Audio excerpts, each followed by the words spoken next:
E aí a febre amarela, minha gente, também é outra doença tão preocupante quanto a dengue e que assumiu um protagonismo por ali por 2017, mas ainda continua no nosso país, tá? O agente etiológico dela é também um flavivírus, é muito assim comum, né, dessas arboviroses. Também é um arbovírus e ela é transmitida por dois vetores. Ela tem tanto o ciclo silvestre, né, como o ciclo urbano. Então, pode ser tanto por sabetes, né, ou hemagogos, e o Aedes sempre. O Aedes, ele tá ali porque é um mosquito bem urbano mesmo. Ele tem um período de incubação de 3 a 6 dias em média, mas pode ser até 15 dias. E aí, mesma coisa, ele tem um período de viremia que vai até 48 horas antes da febre e 5 dias após o sintomas. Só muda a faixa. Mas, assim, o princípio é sempre o mesmo. E aí, o que é que acontece, né? A gente tem o ciclo evolutivo urbano e o ciclo silvestre. Lembrando que não há transmissão por objeto, né? Contato direto. E aí, como é que funciona? O ciclo urbano ou o ciclo silvestre é um macaco que está infectado e aí vem o mosquito hemagogos ou sabetes, né? Esses dois mosquitos, qual é a característica deles? Esses mosquitos, eles têm a capacidade de viajar 6 quilômetros. Eles são mosquitos viajantes que faz peregrinação, diferente do Aedes. O Aedes, ele vai curtas distâncias, mas o sabetes, ele pode até viajar uma distância de 6 quilômetros do raio. E aí uma pessoa que vai para a área de mata é picada e é infectada e traz para a cidade. Já a forma urbana, né, uma pessoa infectada na urbana contamina o Aedes e fica circulando esse vírus dentro do espaço urbano. Essa forma aqui foi erradicada em 1942. Ah, mas eu vi uns casos de febre amarela lá em 2017, etc. Aquilo foi urbano? Não, foi não. Aquilo ali foi silvestre. O que é que aconteceu, né? Assim, algumas teorias foi que houve um desequilíbrio na área silvestre e aí esses animais aqui, eles migraram para a área urbana e aí favoreceu essa transmissão. Ou seja, não foi uma transmissão de urbana por Aedes, foi porque a área silvestre ela chegou para a área urbana, é isso que aconteceu. E aí dentro desse contexto, né, a gente vai ter o quadro clínico. E aí o quadro clínico eu vou desenhar um gráfico aqui para vocês, tá? Ele é assim, ó. Semelhante a muitas doenças, né? Ele faz uma dupla doença. A gente tem essa doença a dupla doença tem onde? A gente tem na sinusite viral, que se converte na bacteriana. A gente também tem essa dupla doença no coronavírus, naqueles pacientes que desenvolvem a forma grave. E também na febre amarela. Como é isso? O paciente fica bem sintomático no começo, melhora e depois ele faz um quadro piorando. Dentro da febre amarela não é obrigatório todos os pacientes fazer isso. Como assim? 90% dos pacientes é assintomático. E aqui desses sintomáticos, né, 15 a 60% é que vão fazer essa dupla doença para a forma grave. E aí a letalidade desses que tem da forma grave, né, é que vai de 20 a 50%. Então, como é que funciona? A forma leve, né, que é o período de infecção da viremia, ele é a mesma coisa assim, os sinais de dengue, né? Aquele febre, aquela coisa. O rash, ele não é tão característico, feito da dengue. E aqui a gente tem o sinal de Fagê.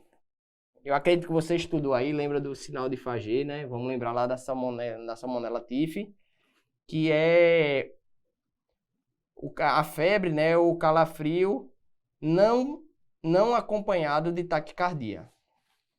Aí algumas doenças fazem isso, né? E assim, a gente lembra muito da febre tifoide, né?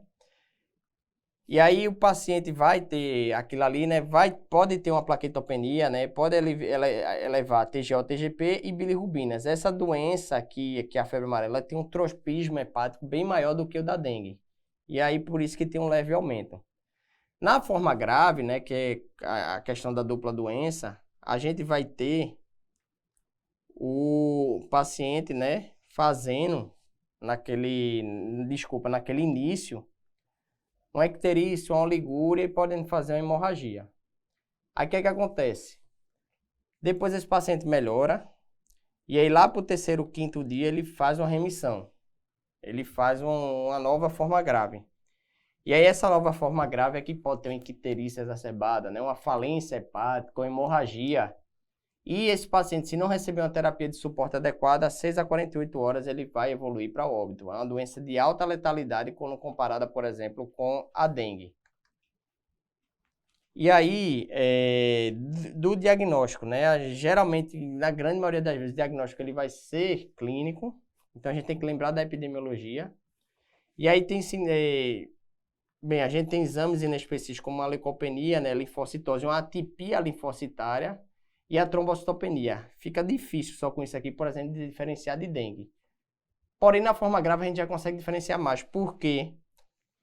O fígado ele vai sofrer mais do que na dengue. Então, a gente vai ter uma elevação da TJ-TGP para cima de 1000. Isso daí não é comum na dengue. E a gente vai ter um aumento da bilirrubina às custas de direta mais, tá? Porque também tem uma hepatite colestática dentro desse contexto. E, consequentemente, né, com a disfunção múltipla de órgão, vai ter a disfunção de ureia e creatinina. E aí, como é que se dá o diagnóstico laboratorial específico? Mesmo princípio da dengue. Primeiro, né, até o quinto dia de doença, vai ser o RT-PCR. E aí eu digo a vocês que é difícil, assim, mais difícil você pegar esse tipo de paciente. Por quê? Porque ele vai estar com aqueles sintomas leves, constitucionais, até o quinto dia de doença. Geralmente o paciente vai vir para você nesse contexto, que é quando ele está fazendo a viragem para a forma grave. E aí aqui a gente ainda tem um isolamento viral, né? Logo no começo ali do quinto dia de doença, mas não é tão importante. A gente vai ter mais o IgM. O IgM é que vai pesar mais aqui dentro desse contexto. E aí os sinais de alerta, né? Aqui o fígado sofre mais, então aqui a gente tem a icterícia. Icterícia é icterícia. Não é que a dengue não possa dar icterícia, mas aqui a icterícia é mais pronunciada, né? A gente vai ter as dores abdominais intensas, né? Por causa da linfonodomegalia intraabdominal, etc. E assim vai. Vai ter hemorragias não só pelo componente da plaquetopenia, mas pelo componente da falência hepática mais. Aqui a hemorragia é mais por causa de um fígado que está falindo, né? E os fatores de coagulação, eles vão ter uma queda. A gente também vai ter um grau de inflamação do sistema nervoso central e pode ter alteração do sensório. Isso é algo também que é mais comum na febre amarela. A gente pode ter o aumento do hematócrito, mas isso aqui é mais pronunciado na dengue. O que é mais pronunciado na febre amarela é o aumento do TGO e TGP. E aí, sempre que a gente tiver essas alterações, a gente tem que justificar a internação, enfermaria ou UTI, para aumentar a vigilância desse paciente. E aí, o que é que a gente tem, né, de conduta dentro desse contexto? Para a profilaxia, a gente tem a vacinação para todo o território, ok? Todo o território ele está sendo vacinado, mas não é ainda uma vacina que está no PNI brasileiro. Alguns estados estão fora da vacinação obrigatória para a febre amarela, mas muitos estados já estão. Antes era uma exclusividade lá da região norte, agora a gente tem da região sudeste, Rio de Janeiro, né, algumas regiões de São Paulo. A Bahia entrou também, né, Espírito Santo também tá vacinando, coisa que não era antes. A gente ampliou as indicações de vacina. Então, se você for viajar para um lugar desse e não for dessas áreas, você vai ter que se vacinar. Tem uma dica também que os menores de 2 anos, né, não vacinar simultâneo com a tetratripse viral para diminuir a reatividade dessa vacina. A gente tem que dar sempre um intervalo de 30 dias entre uma vacinação e outra. Por quê? Porque a vacina febre amarela é a vacina mais imunogênica que se tem. A maioria das vacinas, né, para fazer a reconstituição dos anticorpos, etc., a ativação, tem um componente de ovo ali. Umas são feitas com a clara do ovo, outras com aquele sacozinho embrionário do ovo. Mas aqui a febre amarela é feita com o embrião do ovo de galinha. Então é a vacina mais imunogênica que existe. A que dá mais reação imune. E aí ela tem contraindicações, tá? Como é uma vacina de vírus vivo, né, atenuado, ela não pode ser feita em menos de 6 meses, né? Os imunossuprimidos. Tá aqui, né? HIV com CD4 abaixo de 200, doenças, neoplasias.